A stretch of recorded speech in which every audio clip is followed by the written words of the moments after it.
All right, in this video, I want to talk a little bit more about the A section in rhythm changes. Specifically, I want to build off of what we talked about in the last video. So in the last video, we talked about the A section for rhythm changes, and I suggested 3 target notes that you can think about hitting to make your playing a little bit more colorful and a little bit more bebop sounding. So, as I said, you can think about hitting a B natural over this G7 here.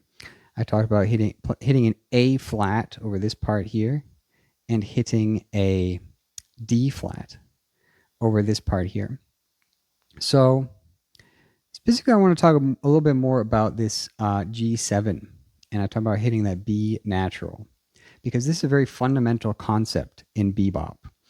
You're going to see this very often, so it's going to be useful not just in this song, but in many, many tunes. So why did I say hit a B natural over the G7?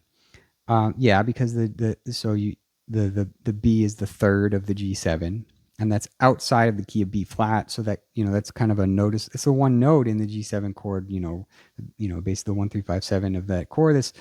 That's not in the key of B flat. So it's useful to hit that. But really, what I think is a good thing to think about next is that this B natural, we want to think about this as C harmonic minor, not just thinking of it as hitting a B natural on that G7 chord.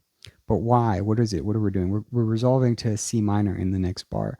So really, once you get used to playing this B natural over that G7 chord, try and take it a step further, build on that, and think of it as not just a B natural, but as C harmonic minor. Now, you might think it's a little bit, seems like a little bit much to think about an entire scale C harmonic minor when you only have 2 beats. It's only there for 2 beats. So like, how do I think about a C harmonic minor scale for just 2 beats? Well, there's only 2 notes that you really need to worry about, because a C harmonic minor scale and a B flat major scale have mostly common notes. They're mostly the same scale, but you have 2 differences. There's the B natural, and then there's an A flat.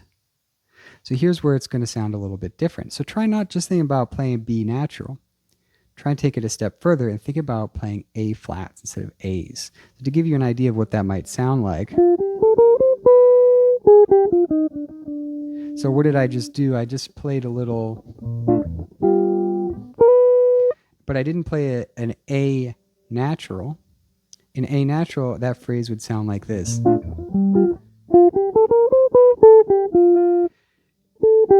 It actually sounds a little bit more modern. So, it's kind of cool in a way, but it's a little bit more jarring.